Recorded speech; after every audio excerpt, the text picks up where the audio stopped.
உள்துறை அமைச்சர் அவர்கள் பதிலுரை ஆற்றினார். மாநிலங்களவையிலே அவர் பதிலுரை ஆற்றுகிற போது அரசமைப்பு சட்டத்தை எவ்வாறு நடைமுறைப்படுத்தி இருக்கிறோம் என்பது பற்றி பேசுவதற்கு பதிலாக புரட்சியாளர் அம்பேத்கர் அவர்களுக்கு பாரதிய ஜனதா கட்சி பெருமை சேர்த்திருக்கிறது, அரசு பெருமை சேர்த்திருக்கிறது, காங்கிரஸ் கட்சி அவரை சிறுமைப்படுத்தி இருக்கிறது அல்லது அவமதித்திருக்கிறது என்கிற தொனியில் அடுக்கடுக்காக காங்கிரஸை விமர்சித்தார். காங்கிரஸை விமர்சிக்கிறோம் என்கிற பெயரில் புரட்சியாளர் அம்பேத்கர் அவர்களை அவமதிக்கிற வகையிலே பேசினார் என்பதுதான் இந்த கொதிநிலைக்கு காரணம். அம்பேத்கர் என்று எதிர்க்கட்சிகள் தொடர்ந்து பேசுகிறார்கள். இது ஒரு ஃபேஷன் ஆகிவிட்டது. இப்படி அம்பேத்கர் என்று சொல்வதற்கு பதிலாக பகவான் பெயரை உச்சரித்தாலாவது புண்ணியம் கிடைத்திருக்கும், சொர்க்கம் கிடைத்திருக்கும் என்று அவர் செய்த ஒப்பீடுதான் பெரும் அதிர்ச்சியை ஏற்படுத்தியது. நாடாளுமன்றத்தை மட்டுமல்ல, ஒட்டுமொத்த தேசத்தையே அது அதிர்ச்சிக்குள்ளாக்கி இருக்கிறது.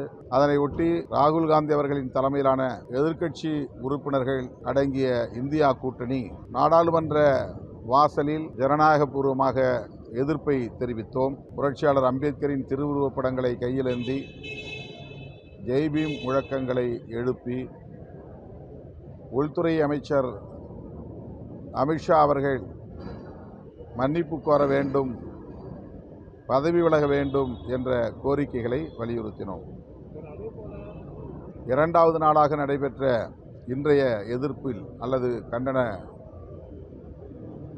நேற்றைய நிகழ்வில், இரண்டாவது நாளாக நடைபெற்ற நிகழ்வில் எதிர்க்கட்சி உறுப்பினர்கள் ஒன் பை ஒன் ஒருவர் பின் ஒருவராக அம்பேத்கர் சிலையிலிருந்து அணிவகுத்து புதிய நாடாளுமன்றத்தின் மகர வாசலில் சென்று அடைந்தோம். அப்போது அங்கே எதிர்பாரா வகையிலே பாரதிய ஜனதா கட்சியை சார்ந்த நூற்றுக்கணக்கான எம்பிக்கள் வாசலை அடைத்து கொண்டு வழிவிடாமல் நின்றார்கள். வழிவிடுங்கள், நாங்கள் நாடாளுமன்றத்திற்கு உள்ளே செல்ல வேண்டும் என்று ராகுல் காந்தி உள்ளிட்ட சில உறுப்பினர்கள் கோரிக்கை வைத்தார்கள். அப்போது ஏற்பட்ட தள்ளுமுள்ளில் முன்னாள் அமைச்சர் நாடாளுமன்ற உறுப்பினர் சாரங்கி அவர்கள் கீழே சரிந்து விழுந்ததாக, காயம்பட்டதாக தெரிய வந்தது. ஒரு சாதாரண கீறல் என்றுதான் முதலில் சொல்லப்பட்டது. ஆனால் அவரை ஐசியு தீவிர சிகிச்சை பிரிவிலே அனுமதித்து பிரச்சனையை அவர்கள் ஊதி பெருக்குகிறார்கள். ராகுல் காந்தி அவர்கள் மீது வழக்கும் புனைந்திருக்கிறார்கள். பாரதிய ஜனதா கட்சி எதிர்க்கட்சியினரின் ஜனநாயகபூர்வமான ஆர்ப்பாட்டத்தை அனுமதிக்காமல் வாசலில் வழிமறித்து நின்று வன்முறைக்கு வித்திட்டார்கள் என்பதுதான் உண்மை. ஆனால் ராகுல் காந்தி அவர்கள் மீது பொய் வழக்கு போட்டிருப்பது வன்மையான கண்டனத்திற்குரியது.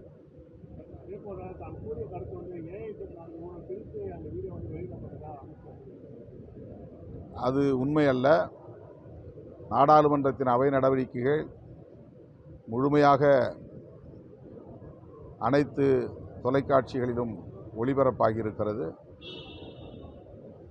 அது இன்றும் எல்லோரிடமும் இருக்கிறது, எல்லா தொலைக்காட்சிகளிடமும் இருக்கிறது.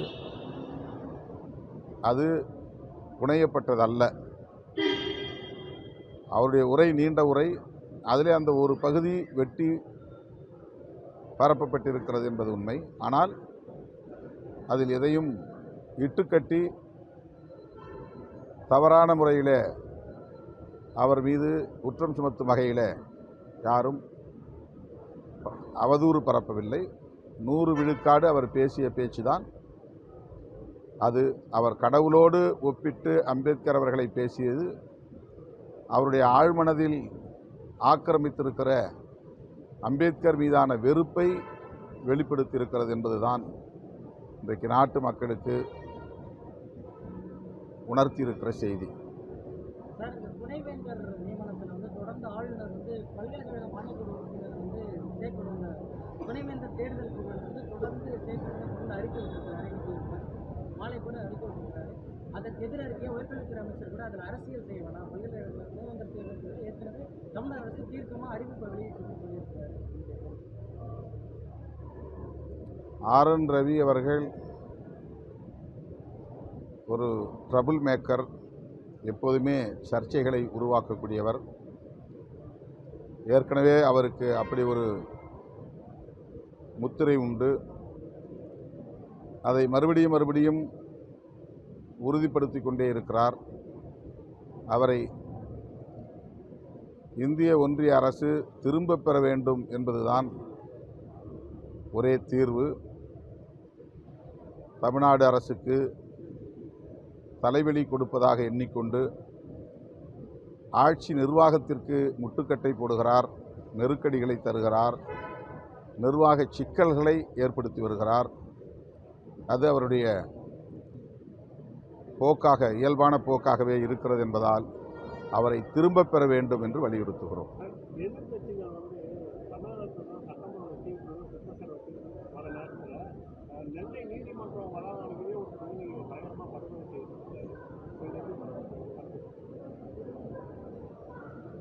மிகுந்த அதிர்ச்சி அளிக்கக்கூடிய ஒரு சம்பவமாக இது இருக்கிறது. தமிழ்நாடு அரசு அந்த குற்றவாளிகள் மீது கடும் நடவடிக்கை எடுக்க வேண்டும். இதுபோன்ற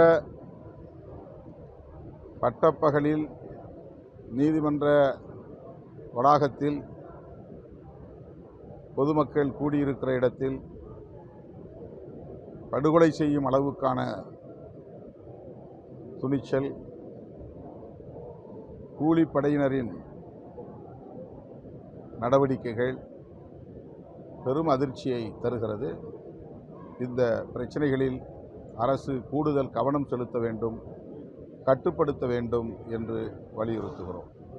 கடந்த முறையில் தேர்வுகள் சிஏ எக்ஸாம்ஸ் பொங்கல் டைமில் வச்சு அதை மாற்றினாங்க சார். தற்போது யூஜிசி நெட்டோட எக்ஸாமும் பொங்கல் டைமில் வைக்கிறாங்க. தமிழக தேர்வாளர்களுக்கான ரொம்ப இதாக இருக்குது. இந்த பர்பஸிவாக மத்திய அரசு செய்யணும்னு நினைக்கிறீங்களா? தமிழ்நாட்டு மக்களின் உணர்வுகளை மதிக்க பாஜக அரசு, ஒன்றிய அரசு தயாராக இல்லை. ஏற்கனவே சுட்டிக்காட்டிய பிறகும் இந்த ஆண்டும் அதையே அவர்கள் செய்கிறார்கள் என்பது எந்த அளவுக்கு தமிழக மக்களை அவர்கள் அலட்சியப்படுத்துகிறார்கள், தமிழக மக்களின் கலாச்சாரத்தை அவர்கள் அவமதிக்கிறார்கள் என்பது தெரிய வருகிறது. இந்திய ஒன்றிய அரசின் இந்த போக்கை விடுதலை சிறுத்தைகள் கட்சி வன்மையாக கண்டிக்கிறது.